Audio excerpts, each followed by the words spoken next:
Hi everyone, welcome to the Jansen Art Studio. What I'm going to do is I'm going to show you a quick little lesson that's out of our S105 online class on acrylic flower painting.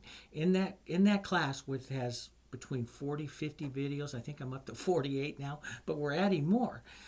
I show over 12 different types of techniques that I use in painting acrylic flowers. Pure acrylic, no extender. And I'm going to show you this quick little flower here, painting this with just 3 of those 12 techniques, so you can get you an idea what that class is. If you're interested in that class, go over to jansenartonline.com. Visit it over there. We have it on special right now. You can go see that and sign up and register for that class. You can download all the videos that are in that class and watch them as many times as you want, okay? So let's go over and let's watch this lesson. This is right out of the classroom. Hi everyone, welcome back. I put out a new palette paper. Actually, I took the rest of the day off yesterday. I painted about 4 or 5 of those exercises and really had a great time. But yesterday was also a holiday, so I spent the rest of the time with my family and had a really great time painting these exercises. They don't take very long, and if you just do a couple of them a day, you grow so fast. Try some of the different things. Let's try a smaller one. This is just a smaller little board. I like these. I frame these up and I put them around the house as well. It's nice to have a variety of sizes. Have your value scale out. I have my colors out. New day, I put out some new colors here. And, save some of those older colors. Even, at your end of your painting day, you could save them all up like I showed you in some of the other lessons. Save them all up, mix them all together, and they make a great background to background boards the next day. And that's what I did with this one here. I just took some of the grays and colors from all of my palette colors, mixed it up, and I kept it down here. You can see it's right about a value force, between a 4 and a 5. It's, so it's not quite as light as the 5, and right, so it's like a 4.5. Okay, so and let's just go ahead and paint some. I'm going to use a larger brush. We're just going to paint a simple rose here. Another little exercise for you.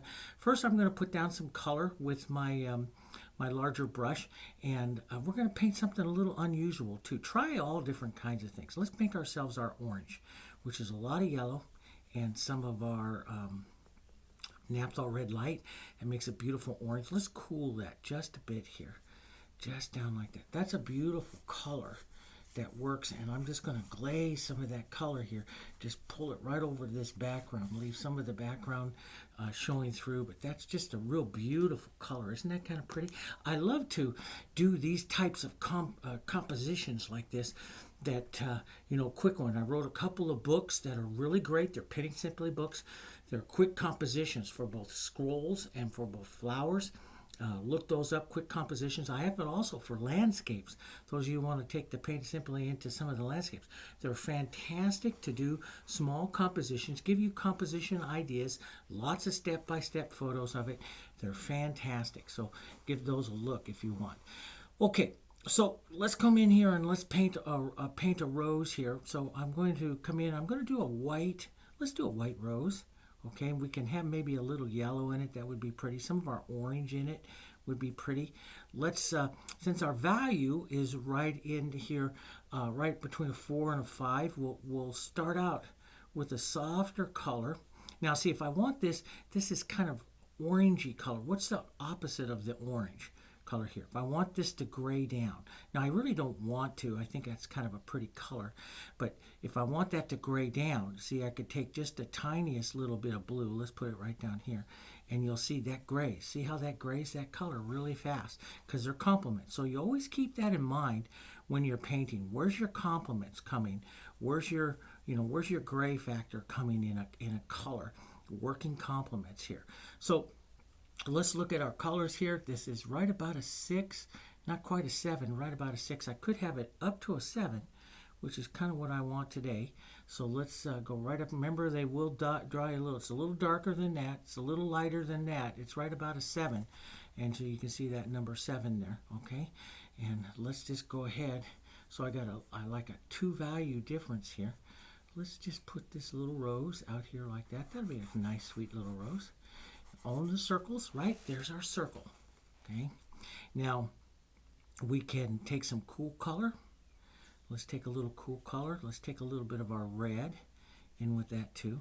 I'm going to put it down here quite dark. I'm going to start quite dark here, right, and put that contrast in there, nice and dark like that, out to that edge. Now, one reason I can do that too, because if I come out to this edge is a couple values darker because I started down here. So my shadow color can come down in here without that 2 value different change. It's okay right in there. As I head out to this dark background here, see, it actually stays soft onto the background there. So it's the light color, since my background is a little darker, it's the light colors where I'm going to get a lot of contrast.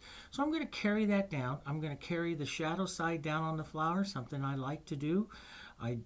Some lessons I do it, some lessons I don't. I've really, in the last couple years, really enjoyed putting that shadow down. I grabbed a little bit darker color, a little bit darker red violet. Let's push that in. We can shear that off right up here. But since I put a lot of paint here, this is staying wet for a few minutes. So I do have a few minutes to do just a little bit of finger blending or pushing of the color. It's not really all that important because we're painting acrylic, but that'll work out okay. Let's put let's just put a soft little blossom like for it, or a rosebud. We'll just paint just a simple little rose here. Let's take a little darker color, put the little oval shape for the rosebud, a little shadow side to it here. That'll be pretty. Let those just come together like that. 2 of them coming down. That's kind of nice. I'll rinse that color out of my brush for a second.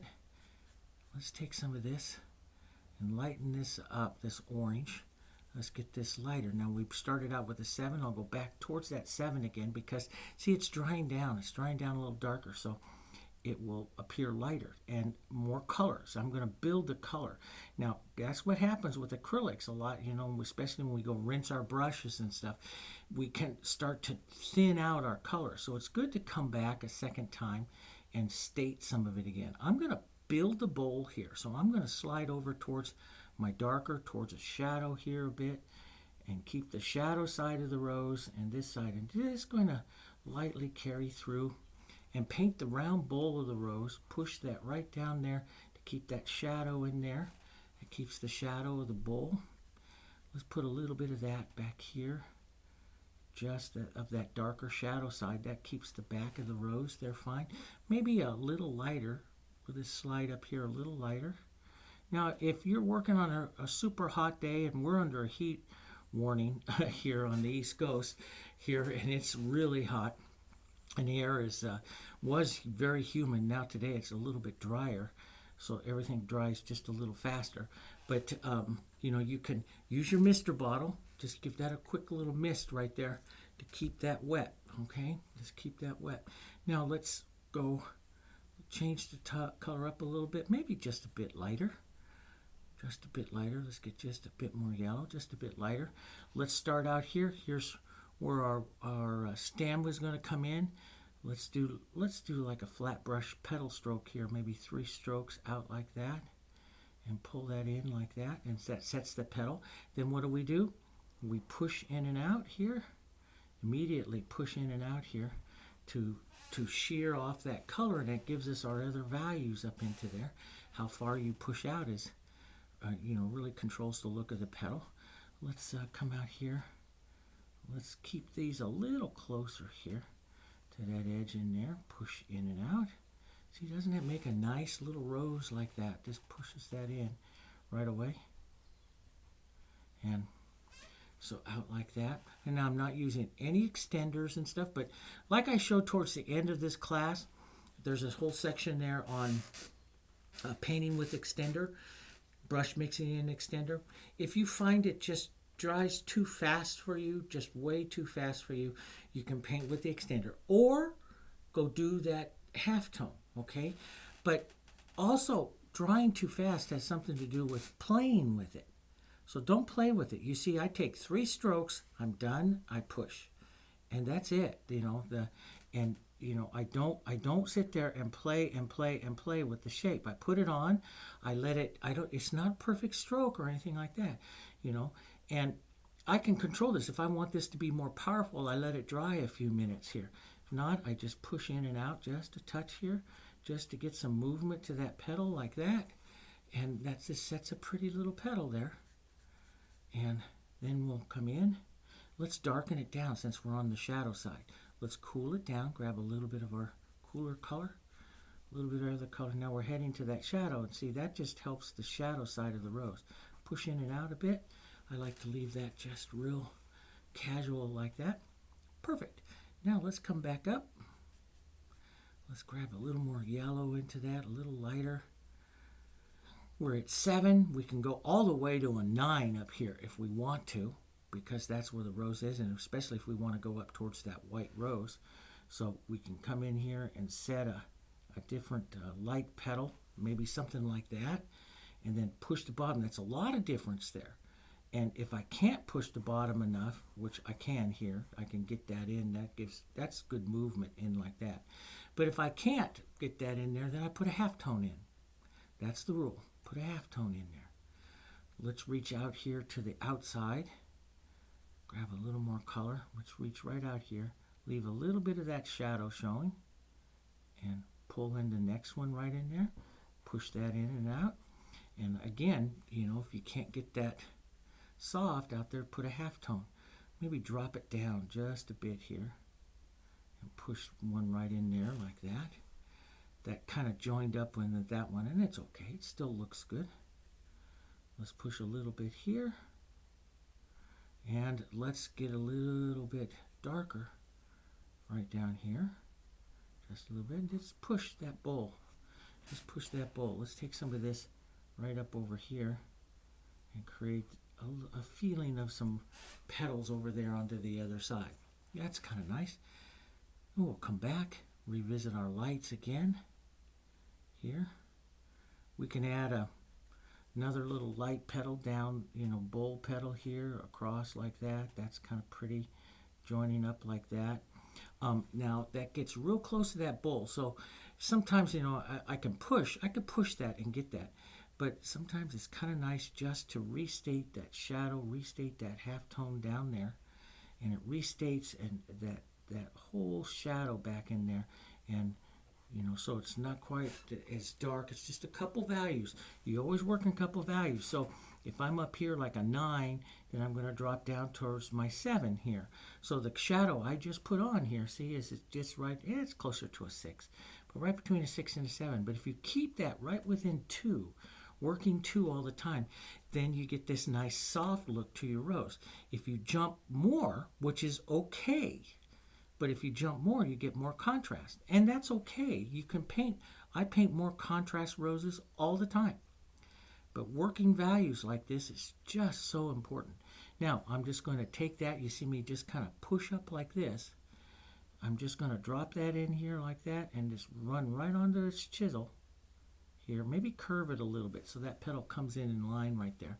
Now I have to decide, do I want this to be a bowl petal? I would shadow this side. If I want it to be a reaching petal, coming out this way, I shadow that side. I want this to be a reaching petal, so I'm going to grab some of this halftone dark, maybe a little red in it might be kind of nice, and just stroke right along that edge there like that, and sink that petal as part of the rose. Now, one of the things I love to do with roses, after I get that done like that, is I like to come in and I like to pick out a little bit lighter color. So if I was, there I just knocked my water bottle off. If I want to come up a little bit lighter, let's get up here towards our 10, right up here on the edge. So I'll load my brush pretty light here, and maybe even a little bit, even more white here. I like a nice light. And I'm just going to, where this is curving down, I'm just going to reach out just a little farther and just lift and pull the tip in like that. That gives direction. See how that gives direction to the little petal there?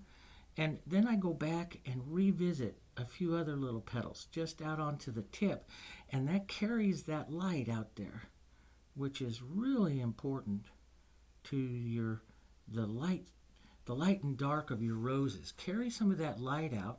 Maybe drop down just a little bit darker on this outside out here, so the light comes up into that bowl. You can touch it and smooth it out, or put a little halftone in there. Okay. Drop that in there like that. That's kind of neat. Let's revisit some light coming right down here. It just gives you more movement to your rose. That's up to you, how much you want to put, how much contrast you want to have. You know, sometimes I paint really smooth roses. Sometimes I like them a little rougher like this. I like that. So that's pretty good. Let's come down here to the bottom one down here. We'll revisit some of our orange. Maybe cool it just a bit. Grab a bit of our light. So if we're down here in our fives and so, we can go up towards our sevens and put that on here. But we don't want to go as light as our other one here. And I'll just push that around just to create that softer color like that. Let's give this little rosebud a reaching petal out here. Maybe it's going to reach out like this here. And join that in. And let's drop a little bit of light right onto this edge. So we got a little bit of a light side. Maybe just some dark movements or curving. But remember, the rosebud is more of an oval shape, which we show that in the other lessons. It's more of an oval shape here. Okay, so you have that. Let's give, we like that light direction, so let's go up just a little bit lighter. Just slide right up here. And again, if this dries on you, it's not drying on me, you can either add a little bit of the extender, which keeps it wet for a long time, or you can mist it with the mister bottle. Either one works, but let's put just a bit more light right here. That'll set this petal right up on top. And you see, if I keep those values really close together, to you it looks very blended because it's right there. I mean, it is right there. And I like to do this. This is where I can leave contrast. And, you know, in other lessons, other things we do, other videos, I teach you about Couchoir and Petit. Eugene Petit, which beautiful, beautiful Impressionist painter, French Impressionist painter, did a lot of this real high contrast color marks, boom, boom, boom, color marks of light color on there, and did a lot of optical effects. And as a matter of fact, I wrote an entire book off of Petit, off some of this stuff, painting Petit a little bit more like a fine decorative artist kind of there, how I would interpret Petit today with some of the stuff we do. Beautiful, beautiful ways, just other things to kind of enhance your creativity or give you some ideas, you know, how to paint something. Let's just put a little petal there, and notice I'm pulling out. I generally like to follow, like this side over here, pulling out like that instead of always pulling in. I'll pull out. I generally like to paint with the light, and I don't always do it. It's just something that sometimes I consciously do to keep interest into my paintings. Let's put a little half tone right there. See how that just softens that out? Maybe just a little mark, a lighter, just a little mark out like this to make that look like another little half open petal or something like that. And that just really gives you a nice looking little rosebud there. It's just a real pretty little rosebud. They're fun to paint. You know, they're following the process, following the halftones. Let's go over towards our green. Now, like I say in the other lessons, I love that olive green, which is the traditional way of the black and yellow. Sometimes I will kick it over a little bit of blue. That blue is really powerful, and it kicks you right over to this real good green here. But I like this to be slightly cool as well, almost a brown, greeny brown color. So I add a little red violet to it here. And let's just drop that on as putting on some of our stem lines here. Now that doesn't show up quite as much as I want it to, so I'll add a little more yellow, which warms it back up just a bit, and a little light. So if I go to something that's light, I head back up to warm. I use the red violet to cool, and then if I go back up to a highlight or something like that, I add a little bit more yellow in it. Now let's just touch a few little things. Let's kind of follow Petit here and put a few little marks, color marks there like that. I like that. That's pretty good, and then we can use that to start maybe another little leaf right out here like this. More of the oval shape, pulling in. I don't always pull all the way to the stem there. So when I paint the leaf like that, I have that. I figure out where the light is, and I just pull through like that and soften that just a bit there. And just one edge, and that gives you a light to dark effect of the the leaf that you're working there, which is kind of nice. Here, let's put another slightly darker here. Maybe change the color up a little more blue, and it gets a little more green. Let's drop one right down over here. Now, down like this, oval shape, up and around, 2 or 3 strokes. I'll let that just granulate off that side there.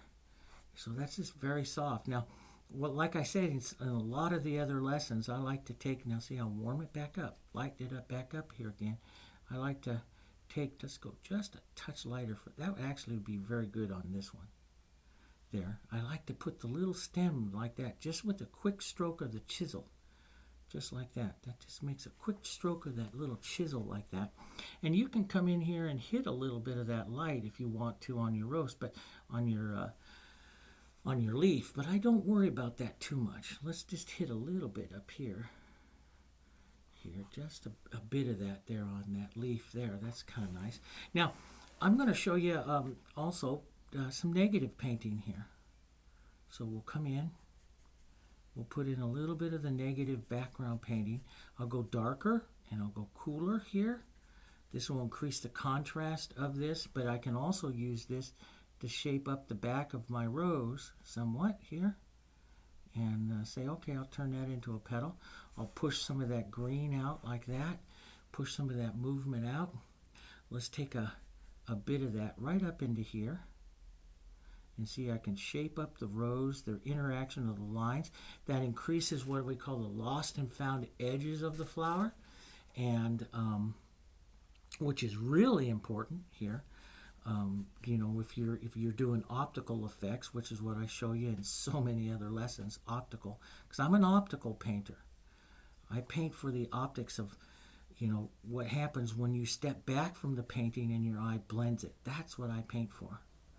That's the way I like to paint. Now I'll just make a couple of lighter little leaves. Let's make a couple little additional vein line like ideas there. Push out. Let those lines soften. So that gives us some of that. Now we'll come back up here. We'll lighten up. We'll warm it with some more Hansa yellow. We'll lighten it up. Now this is a 6-color set that we use with the Heritage. It's available on it's available at our studio. It's available on Amazon. You can buy it anywhere. And it comes with the extender too if you want. But you notice I'm not adding any extender today. But you can if you want it to stay wet longer. But you see this, that looks very blended and very much like oil painted, and it's not. It's just watching the values as I paint. And so I'm following techniques. Now I'll come around, paint this leaf. I'll leave a little bit of that background showing there. And let's just pull through just a bit of that and create some of that softness of the background coming through, see? And I just love that. That's called the shear of the paint. When that's the shear technique that we use. Then we'll put a little bit of light vein line up there. Let's take that color. Let's add another smaller little leaf out here. Maybe this one I'll pull to the edge of that petal there this time. And then I'll shear it off a bit. And then we'll put the little vein line in. So that shear just gives you to look like you just blended that. It just gives this wonderful look to it. Let's change the tone up a bit. Maybe a bit more blue and yellow here. We'll change the green up. We'll darken it down. Here's where I was. So here's where I'm watching the color. Maybe just a touch lighter here. So a little different green comes over here, and that's what I love to paint for, is I love to use different greens in my paintings. And that, so many artists get locked in like a laser into a green, and then it doesn't have as much interest. And I like to vary the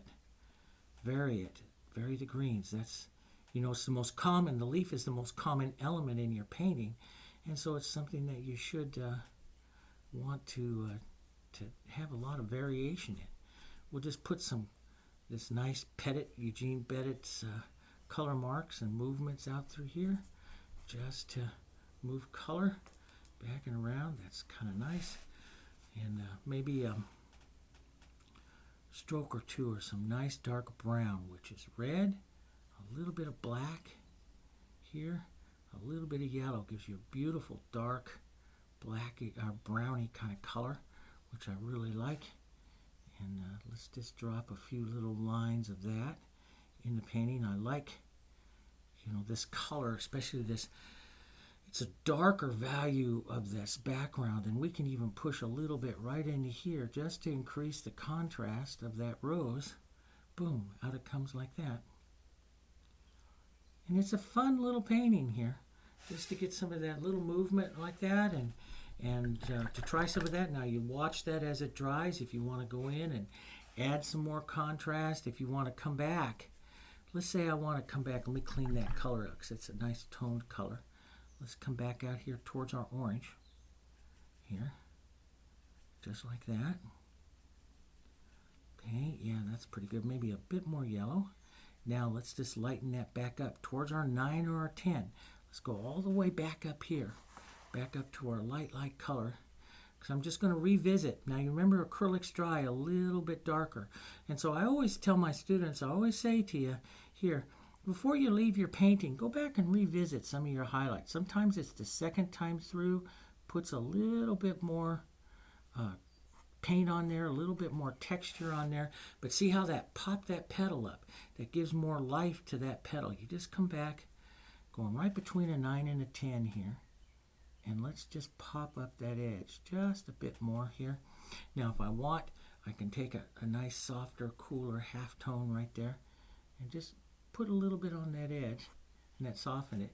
Now you don't want to do so much, when you do, like I've told you in other lessons here in the class, I've told you that, I will come back and do that, but when I do, I lose some of my streaks. So when you lose some of those streaks, you'll lose some of your interest. So you have to, it's kind of like a give and take here of, what you want to do on your flower. And I suggest you try all of it until you find ones that you like here. And just revisit a little bit, a few of the lights. I like to do that, just a few of them. And let's do a little bit of pettits, little color marks out here. That just adds, I think, so much to the life of a rose or to a flower there. And that's pretty good. We'll put a few color marks right out through here. Just push those until they're soft, almost lost. Get that nice lost edge. And that makes a real pretty little rose composition right there. You could put some light color into the background if you want. I like it like that. It's different. I like to always play the differences and stuff like that with that, and I like that. Now, when you're all done with your palette here, this is the thing is some paints, some paint starts to dry, like right over here. It's dry, and one thing I do like to show you about the Heritage is that you can reconstitute that. See, take a little water. Now this will happen for just a couple hours, and then it's dry, and then it's done. Okay, but you can reconstitute that. And if I'm doing a lot of studies during the day, all I do is take the paper towel that I've been using here. I dip it into my water. So I have a little container of water here. I dip it into the water, and then I just wipe through my palette here and take this color all back off here. And so I don't have to, push over. Let's get ourselves a clean paper towel. You could use the Mister bottle too on here, but I'll get a clean paper towel here. We use the water, take it right back up. My palette's all clean here again, and I'm all ready to do my next painting. So it cleans it all up, and I'm all ready to do my next painting. That's a beautiful thing about the paint and everything like that. Okay, so there you have us running through that sheer technique, a little bit of halftone, and some of that negative painting. And like I said, we have so many other techniques in the class that I want you to pay for. We want to do those tinted edges and some of those texturing and the flowers and stuff. So we have lots of those things to practice. Like I said, we have over 45 lessons into the class. So you have a lot more videos to practice and go look for in not only the lessons, but also the exercises and stuff. And then get down into the intermediate ones there. So lots to go, lots to show you. Let's go over and work on some more. And for you that are just maybe watching this video for the first time, I look forward to teaching you some of the other things in the other lessons. I'll see you over on those.